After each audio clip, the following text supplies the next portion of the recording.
કેમ છો મારા વાલા બચ્ચા પાર્ટીઓ? બધા ઓલ વેલ, મજામાં ને? ચેપ્ટર નંબર 3 ના અંત તરફ જઈ રહ્યા છીએ, બરાબર છે ને? તો આ અંતમાં આપણે સ્વાધ્યાયના દાખલા તો આવવાના જ છે આપણી પાસે, હે ને? બીજી એક વાત કરવાની, આ દાખલો ભણીએ, શરૂઆત કરીએ કે તમે આ લેક્ચર પૂરેપૂરા જુઓ.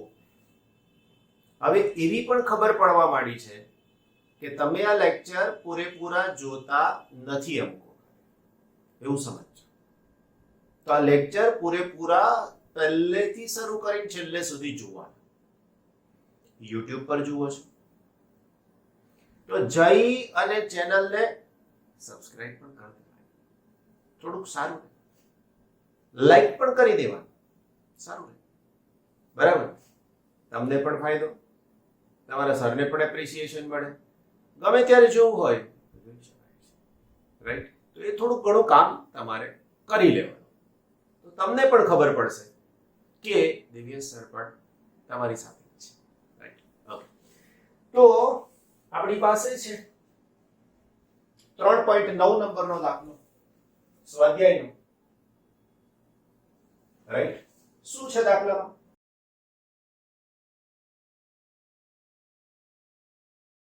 તો કે આકૃતિ આ છે આપી તે માં દર્શાવેલ નેટવર્ક માટે દરેક શાખામાંથી વહેતો પ્રવાહ શોધો.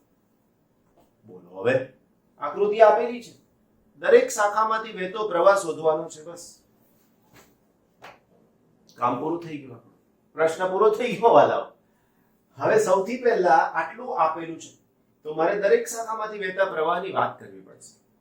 તો અહીંયાથી બેટરીના ધન ધ્રુવમાંથી પ્રવાહ નીકળે, એ પ્રવાહને હું નામ આપી દઉં. અહીંયા જંક્શન બન્યું કહેવાય. જંક્શન થી 1 અને 2 પ્રવાહ વહે, તો જો હું આને નામ આપું I1, તો ઓબ્વિયસ છે કે આ પ્રવાહને હું કહી શકું I માઈનસ I1. કેમ? તો કે I આવ્યો, I1 આમ ગયો, તો I માઈનસ I1 આમ ગયો. હવે અહીંથી જતા પ્રવાહને હું નામ આપું I2. તો અહીંથી આમ ગયો પ્રવાહ, અહીંયા જતો પ્રવાહ I2, તો આમાંથી I2 નીકળી ગયો, તો અહીંયા શું પ્રવાહ બચશે? તો અહીંયા બચશે I1 માઈનસ. સમજાય છે વાત? હવે આ અહીંયા પહોંચશે, અહીંયા નીચે પહોંચશે વાળા, તો આ બંનેની સાથે આ ઉમેરાશે. હવે ઉમેરાશે તો એ કેટલો પ્રવાહ થઈ શકશે? તો હવેનો જે પ્રવાહ અહીંયા જે મળશે તે આવો થશે, I1 minus I minus I1 plus I2. આ પ્રવાહ અહીંયાથી આમ નીચે આવ્યો, આ અહીંયા આવ્યો, ને આ બંને ભેગા થઈને આમ ગયા, રાઈટ? અને અહીંયા જે નામ રાખ્યું હતું એ ડી અહીંયા મેં મૂક્યું.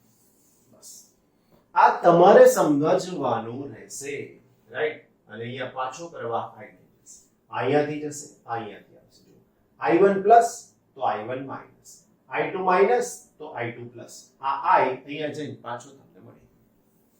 આ એક સમજૂતી થઈ. હવે આપણી પાસે કુલ કેટલા અજ્ઞાત છે નક્કી કરી લો. તો કે અજ્ઞાતની અંદર I1, I2 અને I. 3 અજ્ઞાત છે, તો મિનિમમ 3 ઇક્વેશન બનાવવા પડે. લાસ્ટ દાખલા ગણ્યા છે એટલે તમને હવે ખબર પડવા માંડી. તો એક પછી એક બંધ પરિપથ લેતા જઈએ અને દાખલો ગણતા જઈએ, હે ને? સૌથી પહેલો બંધ પરિપથ આપણે લઈ લઈએ છીએ ABDA. તો અહીંયા લખો ABDA બંધ પરિપથ માટે. ABDA બંધ પરિપથ માટે કિર્ચોફનો નિયમ લખો.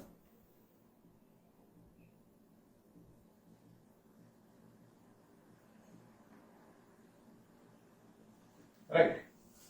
યાદ કરો આપણી 4 બાબતો.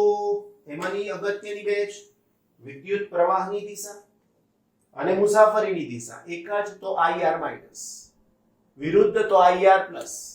બેટરીમાં પ્લસ થી માઈનસ તો માઈનસ, બેટરીમાં માઈનસ થી પ્લસ તો પ્લસ.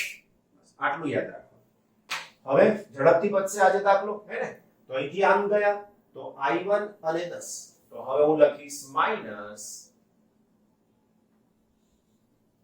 10I.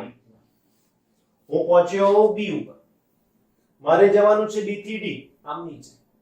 તો નીચે આવીશ તો 5 અને I2, તો અહીંયા લખીશ 5i2 રાઈટ નીચે પહોંચો હવે હું જઈશ d થી a ઉપર આમ સામે રાઈટ તો હવે હું શું લખીશ તો લખીશ plus 5i minus i1 that is equal to 0 વાત હવે તો કે હવે તમને ખબર છે પ્રમાણે -10i1 -5i2 plus 5i minus 5i1 it is equal to 0 પહેલા આપણે i લઈશું પછી i1 અને પછી i2 એક ક્રમમાં સમીકરણને ગોઠવીએ તો પહેલા 5 છે તો 5i હવે જો 10i minus અને 5i minus તો મારી પાસે થશે -5i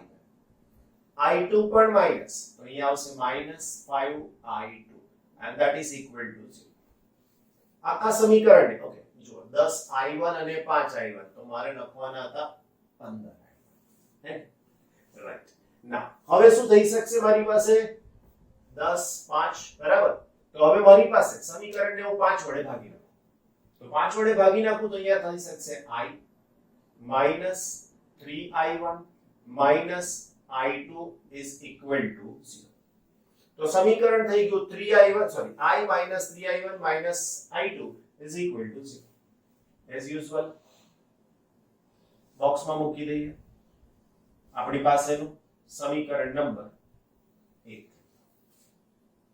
હવે બીજો બંધ પરિપથ લઈએ કયો બંધ પરિપથ લઈશું બચ્ચા પાર્ટી તો બીજો BCDB BCDB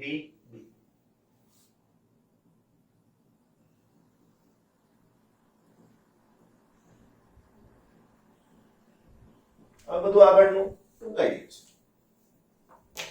BCDB રાઈટ તો BCDB બંધ પરિપથ માટે લખું તો થઈ શકશે -5 અહીંયા લખીશ i1 i2 રાઈટ i1 હવે હું પહોંચ્યો c ઉપર તો c ઉપર પહોંચ્યો એનો મતલબ કે અહીંયાથી આ માઈનસ રાઈટ હવે હું c ઉપર પહોંચ્યો તો અહીંથી મારે આમ જવાનું થશે તો આ ત્રણેયની સાથે 10 પ્લસમાં આવશે તો અહીંયા લખીશ +10 એની સાથે આવશે i i1 i2 અને એની સાથે પ્લસ જો પ્રવાહ આમ ગયો આપણે અહીંથી આમ પ્રવાહ નીચે આવે છે આપણે આમ ઉપર જઈએ છીએ d થી b નીચે ઉપર તો હવે આના માટે હું શું કરી શકું તો હું આના માટે લખી શકું +5i2 that is equal to 0 હવે આનું સાદું રૂપ આપી દઈએ બચ્ચા પાર્ટી તો -5i1 +5i2 10 અંદર જશે તો +10i આ અંદર ગુણાશે -10i આની સાથે ગુણાશે તો +10i2 આની સાથે આવશે +5i2 it is equal to 0 હવે સરખા પદને લઈ લઈએ કયા પદ સરખા વચ્ચે માટે તો i વાળું એક જ પદ છે જોઈ લેજો રાઈટ i1 વાળા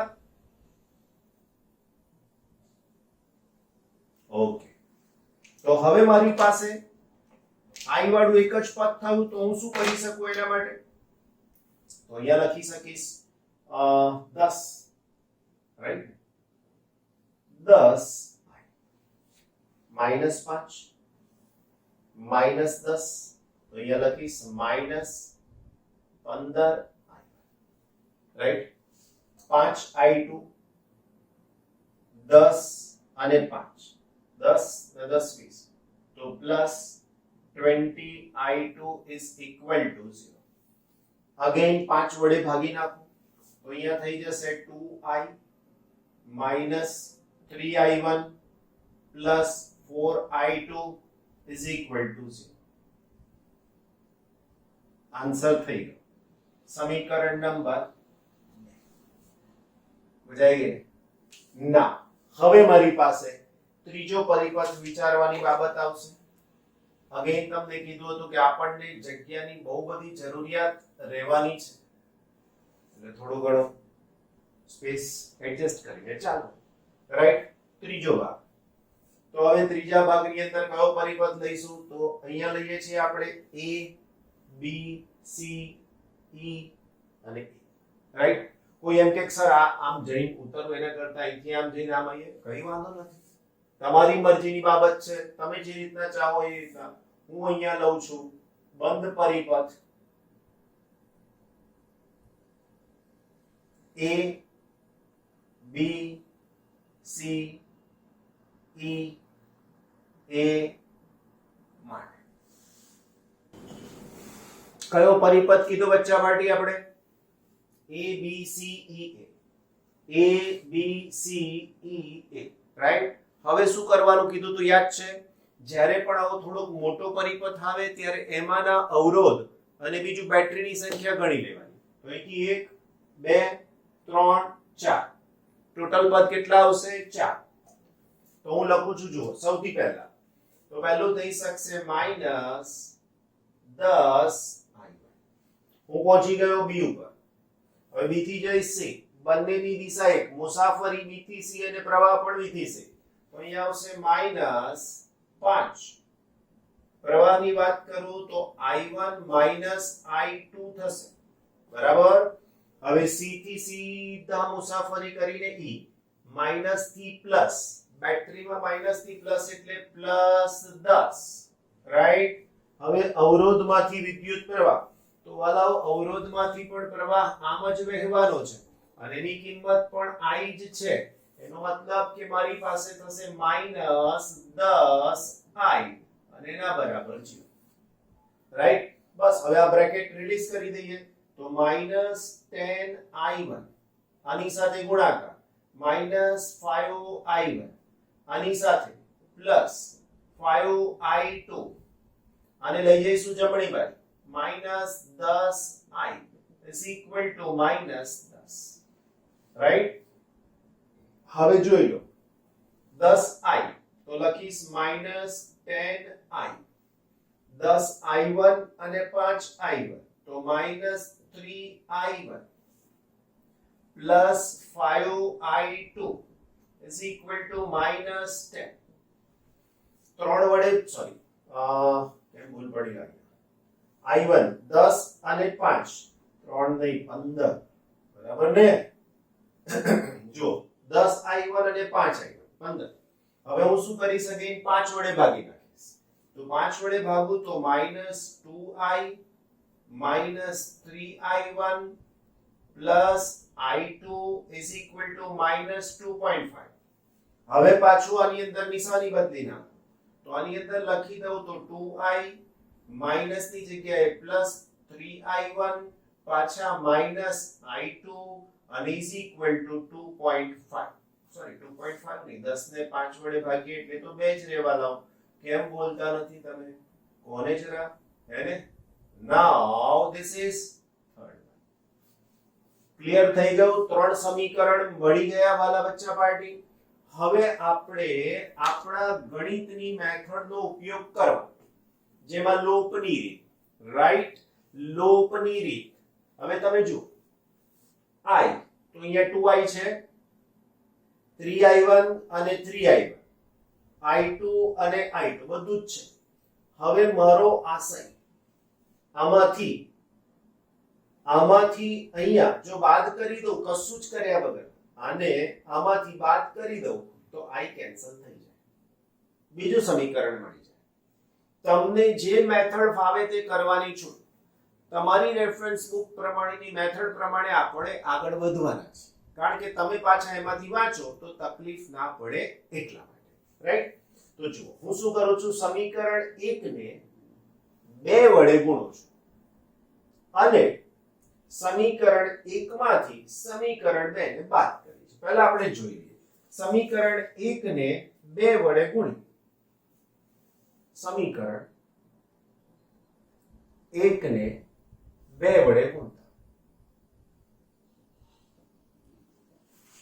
હવે હું ગુણો અને તો શું થઈ જાય? I છે તો અહીંયા થશે 2I, આને 2 વડે ગુણશો -6I1, આને ગુણશો માઇનસ 2i2 અને is equal to 0.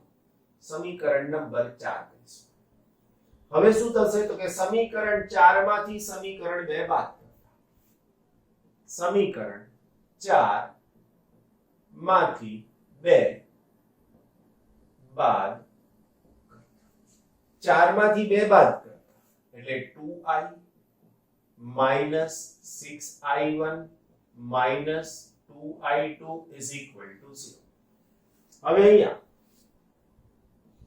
2i minus 3i1 plus 4i2 is equal to 0. બાદ કરવાનું કીધું હે ને. જો મેં બાદ કરવાનું કીધું હોય તો એનો મતલબ કે અહીંયા નિશાની માઈનસ, અહીંયા નિશાની પ્લસ, અહીંયા નિશાની માઈનસ. બરાબર ને? તો હવે મને જે જવાબ મળશે એમાં આ નીકળી ગયું હશે. 6 અને 3 છે તો અહીંયા આવશે -3i1. બરાબર? -2 અને -4 તો અહીંયા આવશે -6i2 is equal to 0. બેઉ માઈનસ છે, મારે એને પ્લસ બનાવવા હોય તો બનાવી શકું એમ છું. રાઈટ? તો અહીંયા હું પણ લખી શકું 3i1 6i2 is equal to 0. હજુ આગળ i1 3i2 is equal to 0. સમીકરણ નંબર 5. સમજાયું? હવે શું કરવું જોઈએ તો કે સમીકરણ 3 જોઈ લો અને સમીકરણ 2 જોઈ લો.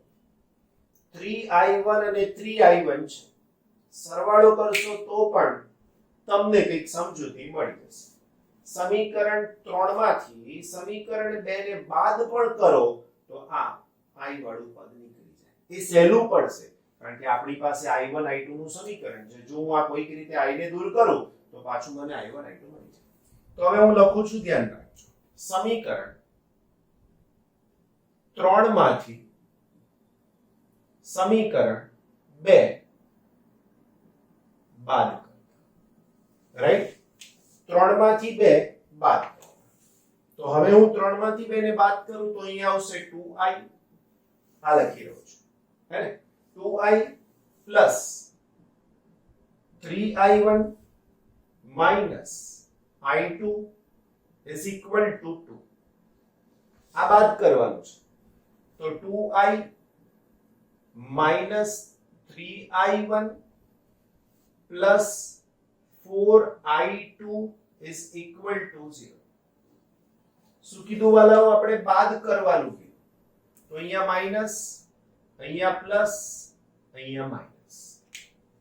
માય ડિયર ફ્રેન્ડ્સ, આ નીકળી ગયું. 3 અને 3 6, 6i1, 4 અને 1 minus 5i2 is equal to 2. આ જે મળ્યું એને સમીકરણ નંબર 6 કહીશું. સમજાય છે? હે ને?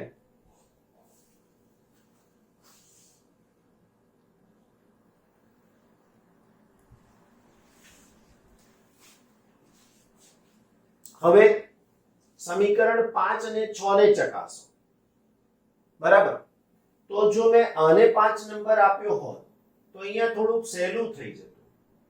આ ના કર્યું હોત તો હું એવું વિચારું છું કે આને 5 નંબર આપી દો.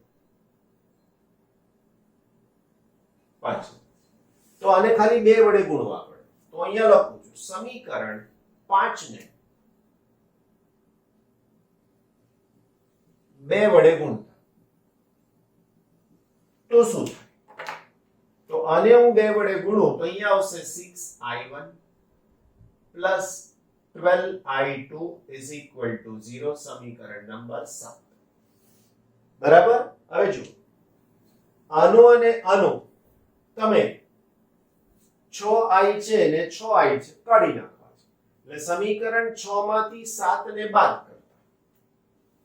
સમીકરણ 6 માંથી 7 ને બાદ કરતા. ઓકે.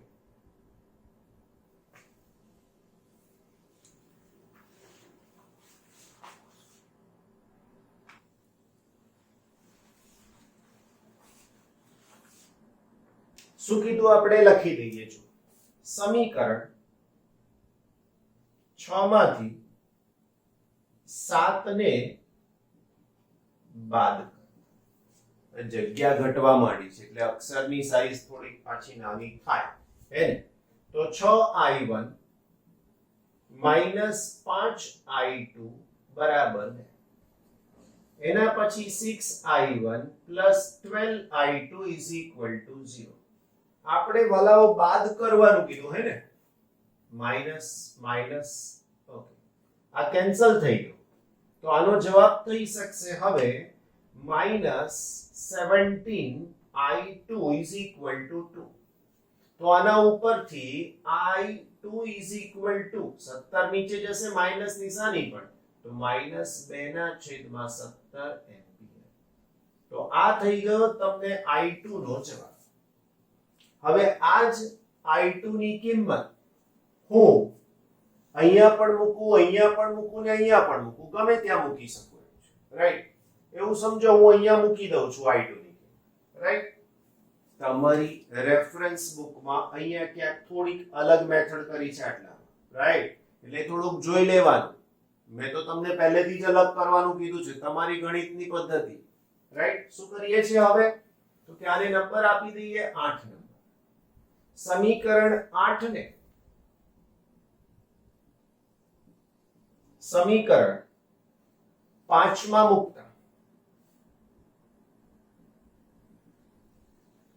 અહીંયા તો હવે થઈ શકશે 3i1 માઈનસ પ્લસ 6i2 એટલે આ કિંમત તો -2/70 is equal to 0.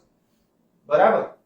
હવે આને લઈ જઈશ જમણી બાજુ એટલે આનો જવાબ આવો થશે 3i1 minus 12/17 is equal to 0. તો આના ઉપરથી 3i1 is equal to 12/17.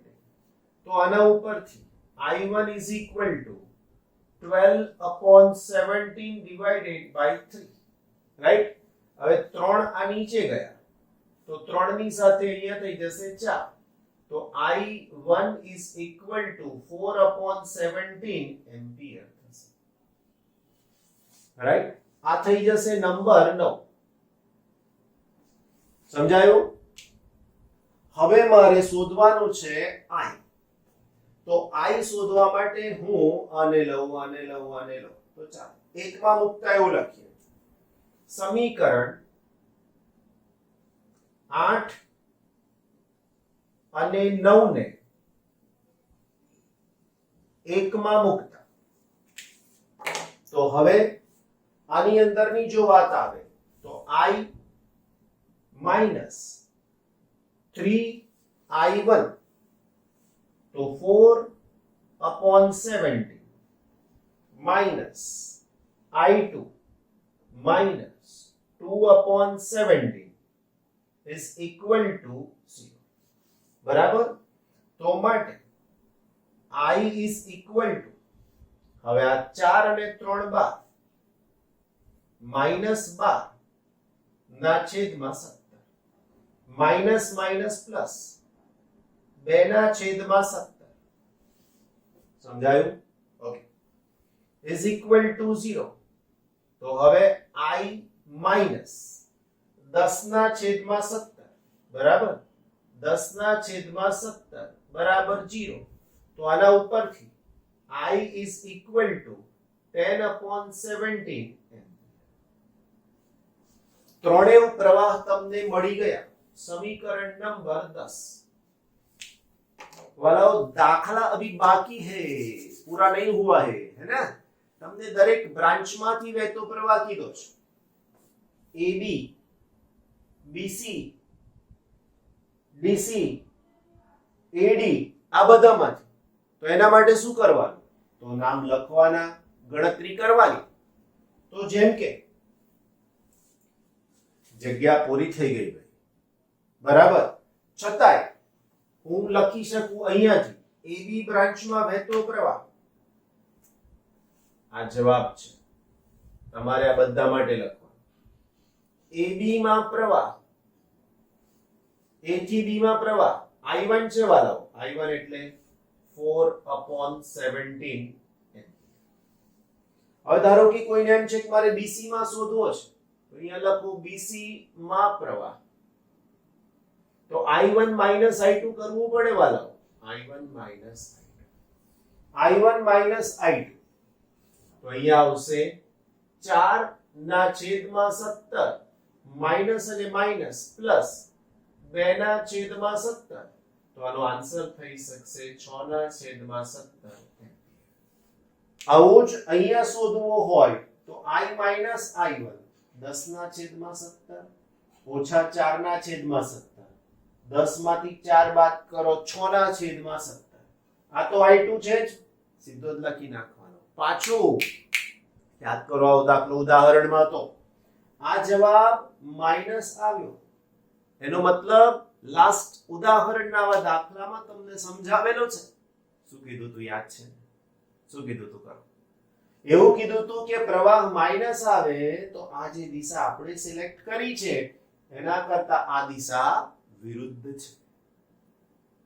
ખબર પડે ને માઈનસ આવે પ્રવાહ એનો મતલબ દિશા ખાલી વિરુદ્ધ તો આમને બદલે ખરેખર I2 વાસ્તવમાં આમ જાય આ પરિપથની ઓકે પાછો અહીંથી શોધવો હોય પ્રવાહ તો આ 3 નો સરવાળો પણ આ માઈનસ છે તો એના પ્રમાણે તો આ પરિણામ તમને દરેક બ્રાન્ચમાં વહેતો પ્રવાહ મળે આવું કમ્પ્લીટલી લખો સમજાય એવી રીતના લખો તો તમને પૂરેપૂરા 3 ના આ દાખલો 4 માં જ પૂછાય રાઈટ ઓકે બચ્ચા સ્વાધ્યાયનો દાખલા નંબર 3.10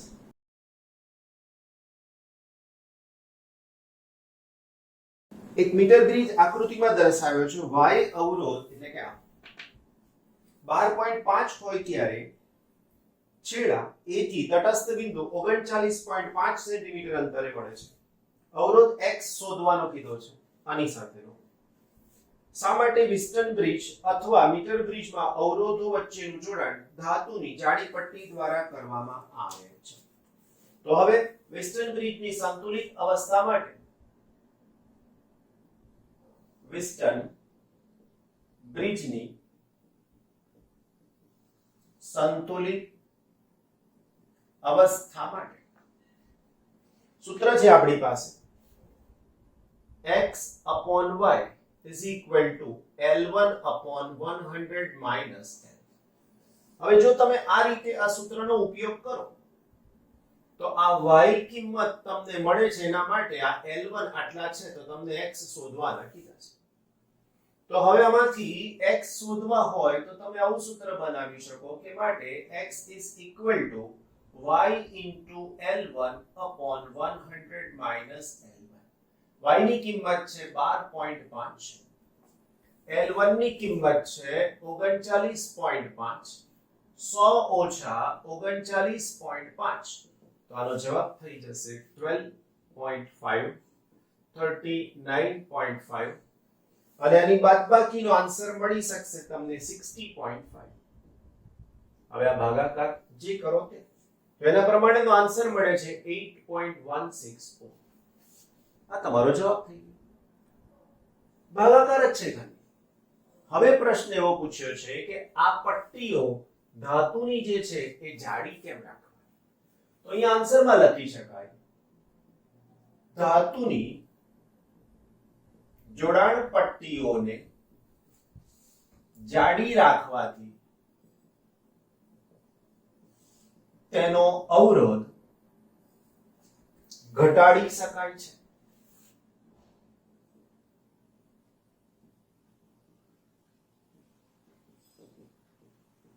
કારણ સાથે સમજાવીએ કારણ કે અવરોધ R is equal to rho into L upon A. હવે તમે એવું જુઓ કે rho એટલે અવરોધકતા દ્રવ્યની તાંબુ લીધું તો અવરોધકતા નક્કી થઈ નક્કી છે મારે આટલી લંબાઈ જોઈએ જ છે એટલે લંબાઈ પણ ફિક્સ થઈ ગઈ હવે જો મારે અવરોધને ઘટાડવો હોય તો આ A વધારવા પડે અને A એટલે શું પટ્ટી માટે આડછેદનું ક્ષેત્રફળ આ જેટલું વધારે રાખશો એટલો અવરોધ ઓછો થઈ જશે એટલે એ પ્રમાણે થઈ અને તમે આની અંદર અવરોધ વધારી શકો છો કારણ કે અવરોધ R બરાબર સૂત્ર માટે A વધતા R ઘટે છે. That's it. નેક્સ્ટ બીજો પ્રશ્ન. હવે જો x અને y ના સ્થાન અદલાબદલ કરવામાં આવે તો ઉપરના બ્રિજમાં તટસ્થ બિંદુનું સ્થાન શું?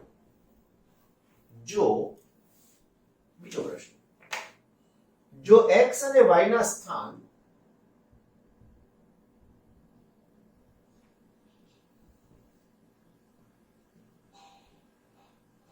અદલ-બદલ કરવામાં આવે તો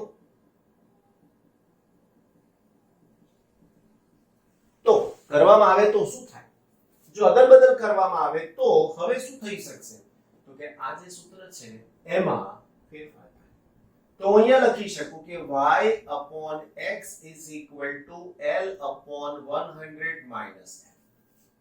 હવે y અહીંયા આવી ગયો અને x અહીંયા જતો રહ્યો. તો એ નવી તટસ્થ બિંદુની લંબાઈ L થઈ ગઈ. તો અહીંયા લખી શકીએ આ સ્થિતિમાં તટસ્થ બિંદુ A થી L અંતરે મળે છે. તો હવે અહીંયાથી y નક્કી છે મારા વાલાઓ 12.5, x પણ તમે શોધી નાખ્યા L upon 100 minus L. આનો આની સાથે ગુણાકાર, આનો આની સાથે ગુણાકાર, રાઈટ? તો આ આની સાથે ગુણાશે તો 1250 minus 12.5 આની સાથે is equal to 8.16 હવે આ જમણી બાજુ જાય તો માટે 1250 is equal to 12.5 plus 8.16 L. તો આનો જવાબ થઈ જશે is equal to 20.66 L. તો હવે માટે L is equal to આ છેદમાં જશે 1250 upon 20.66. તો આનો આન્સર થઈ જશે L is equal to 60.5 centimetre. Almost લગભગ સરખું થઈ ગયું. બરાબર છે? બાદબાકી થઈને જે જવાબ આવતો હતો એ થઈ ગયો. રાઈટ. હવે પછીનો ત્રીજો પ્રશ્ન છે સી. વલવ એવું પૂછ્યું છે બ્રિજના તટસ્થ બિંદુ આગળ ગેલ્વેનોમીટર અને બેટરીને અદલાબદલી કરતા શું થશે? શું ગેલ્વેનોમીટર કોઈ પ્રવાહ બતાવશે? હવે આ બંનેની અદલાબદલી કરવાની એનો મતલબ બેઝિકલી આ પરિપથ તો આપેલ સ્થિતિમાં હવે આવા ચાર બિંદુ લઈએ તો અહીંયા એક અવરોધ આવે, બીજો અવરોધ અહીંયા આવે, ત્રીજો અવરોધ અહીંયા આવે, તો આ બ્રિજ થઈ ગયો બચ્ચાઓ, હે ને? હવે એવું વિચારો કે આ સ્થિતિમાં ગેલ્વેનોમીટર છે અને અહીંયા બેટરી છે. તો હાલમાં અહીંયા આ સ્થિતિ માટે સંતુલિત અવસ્થામાં Ig is equal to 0 થાય. એનો મતલબ કે ગેલ્વેનોમીટર કોઈ પ્રવાહ બતાવશે. હવે આને અને આના સ્થાનની અદલાબદલી કરવાનું કીધું છે. હવે સ્થાન બદલી નાખીએ છીએ, ધ્યાન રાખીને જોઈ લેજો.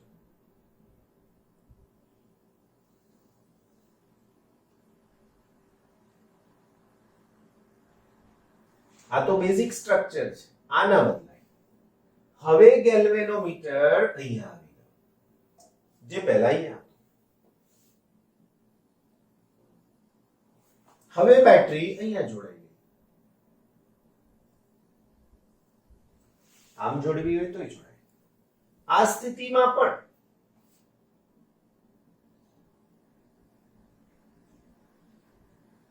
તેવું જ સંતુલન મળે છે.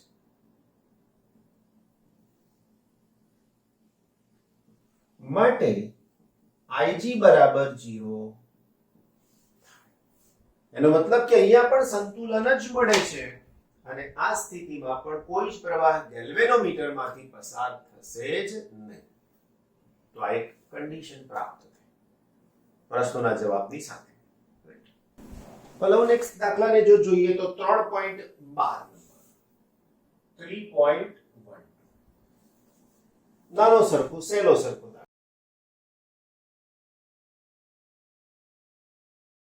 દાખલો છે. એક પોટેન્શિયોમીટરની રચનામાં 1.25 વોલ્ટની બેટરી એટલે કે E is equal to 1.25 વોલ્ટની બેટરી તારના 32 સેન્ટીમીટર અંતરે તટસ્થ બિંદુ આપે છે એટલે L is equal to 35 centimetre. હવે આ કોષને બદલીને બીજો કોષ લગાવતા તટસ્થ બિંદુ 63 સેન્ટીમીટર અંતરે મળે છે. L is equal to 63 centimetre. તો ફરજિયાત મારે આને L1 અને આને L2 કહેવું જોઈએ, રાઈટ? તો બીજા કોષનું EMF કેટલું હશે? તો આ E1 થઈ ગયો. તો મારે E2 કેટલા હશે તે જોવું પડશે. બસ પોટેન્શિયોમીટરની રચનામાં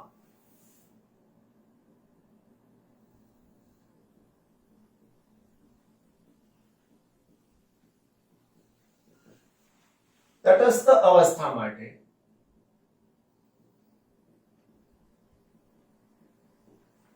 E1 by E2 is equal to L1 by L2.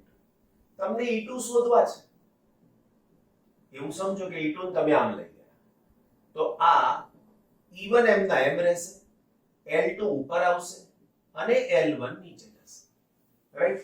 તો હવે આ E1 ની કિંમત તો 1.25 છે, L2 છે 63 અને L1 છે 35.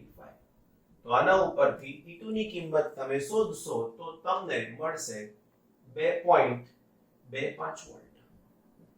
ભાગાકાર તમે કેલ્ક્યુલેટરની મદદથી કરો તો થઈ જાય. આવા દાખલા એમસીક્યુ માં પણ લગભગ ના પૂછાય કારણ કે આવા કન્સેપ્ટ બહુ ઈઝી કહેવાય. સમજાય છે? વાલા બચ્ચાઓ, આગળનો દાખલા નંબર 3.18 બરાબર, પેજ નંબર 129 પર કેટલાક પ્રશ્નોના જવાબ આપવાના છે, રાઈટ? જોઈએ શું કહે છે પહેલો પ્રશ્ન.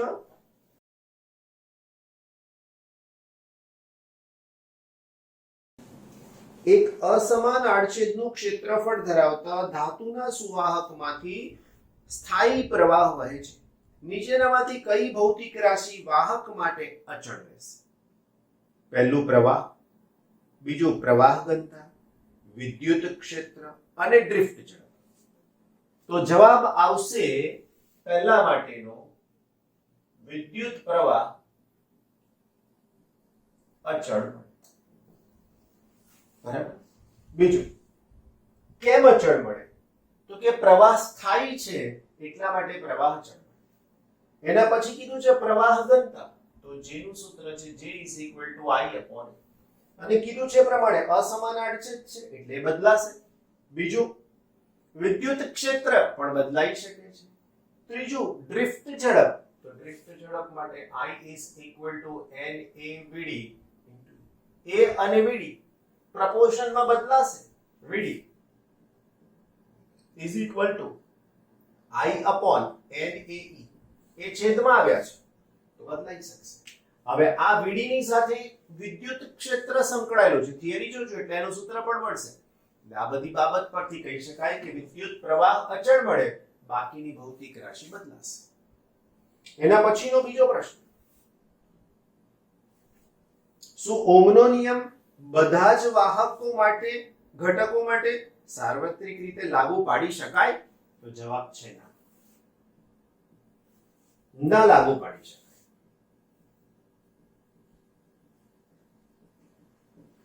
કેમ ના લાગુ પાડી શકાય એની બાબતમાં પૂછ્યું છે.